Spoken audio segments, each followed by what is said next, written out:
මහපොළොව. ඒ කියන්නේ අපේ රට ඇති වෙන්න ලේන් තෙත්වූ බිමක්. දකුණේ කැරලි දෙකක්.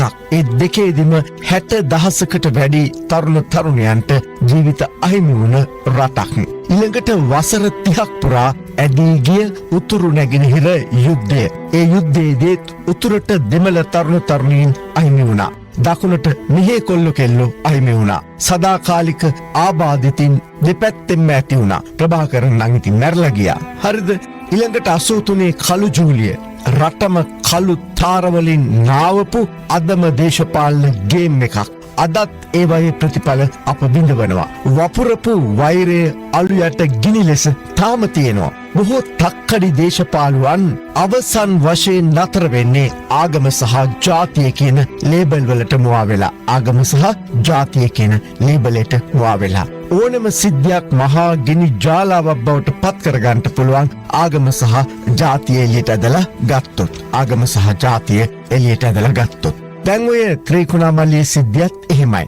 බැලූ බැල්මට පොලිසිය බුද්ධිමත්ව කටයුතු කළාද කියන එක බරපතල ප්‍රශ්නයක්. පොලිස්පතිතුමත් එකක් මතක තියාගන්න ඕනි. තාමත් ඔය පොලිසිය ඇතුලේ එක දේශපාලන ගේම් ගහන්න කැමති අය එමට ඉන්නවා. හොඳේ. ඕක හිතන තරම් ලේසියෙන් සුද්ධ පවිත්‍ර කරන්න පුළුවන් තරක් නෙමෙයි. ටිකක් කල්යයි. එනිසා පොලිසිය ওই ත්‍රිකුණාමල සිද්ධියේදී යම් කිසි දේශපාලන උවමනාවකට කාගේ හෝ අතකොළුවක් ලෙස ක්‍රියා කළාද කියලා හොයලා බලන්න. එහෙම ක්‍රියා කළා නම් අනවශ්‍ය කලබලයක් ඇති වුණේ ඒක නිසා නේද කියන එක අය අමුතුවෙන් කියන්න දෙයක් නැහැ නේද? ඒ වගේම රාත්‍රී කාලයේදී බුදු පිළිමයක් තැන්පත් කරන්න මහා හදිස්සියේ සූදානම් වුණේ ඇයි කියලාත් බලන්න ඕනේ නේද? ඔව්. මේ ස්වාමීන් වහන්සේලා අතරට යම් ජාතිවාදී පිරිසක් කොළඹින් ගියා කියලා ආරංචි වෙලා තියෙනවා. එහෙම පිරිසක් ඇතුල් වෙලා ක්‍රියා කළාද කියලා හරියට හොයලා බලන්න. මේ ජාතියේ බුදු පිළිම ගැටුම් ඇති කරන වැඩ ඕන තරම් ඉදිරියේදීත් ඇතිවෙන්න පුළුවන්. ඒ නිසා දැන් සිටම ඊට සූදානම් වෙන්න. ඒ ජාතියේ ගේම් ගහන්න ඉඩ දෙන්න එපා කියලා අද වගකිය යුතු සියලු දෙනාට මතක් කරනවා. හරියට මේ පොලිසිය හැසිරීම තීන්දුව తీරන ගත්ත අය මේ අය කාගේ අතකොළුද කියලාත් වහම අපක්ෂපාතී පරීක්ෂණයක් කරන්න. ඒ අය එහෙම අතකොළුවක් නෙවෙයි නම් ප්‍රශ්නේ ඉවරයි. හරිද? අප මේ රටේ බුද්ධිමත් ජනතාවට විශේෂ මතක් කිරීමක් කරනවා. මෙන්න මේ කැලල හරි වැදගත්. ඔය දැන් පාර්ලිමේන්තුව ඇතුලේ කෑමොර දෙන්න රට, ජාතිය, ආගම ගැන හින ලොකුවට කෑ ගහන සෙට් එක ගැන හොඳට මතක තියාගන්න. ඔය කෑමොර දෙන්නේ බොරුවට. හොඳේ ආගම් යොදාගෙන, ජාතිය යොදාගෙන වෛරේ වපුරන දේශපාලුවන් රැට අඩිය ගහන්න එකට, රැට බොන්නේ එකට, රැට සෞදිය පුරන්නේ එකට. මා මීට පෙර කිහිප වතාවක්ම ඒ ගැන ලියා තියෙනවා.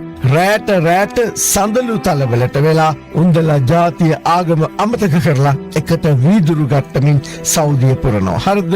ජනතාව තමයි මහපාරේදී ගැටෙන්නේ, මහපාරේදී මරාගන්නේ. හොඳේ.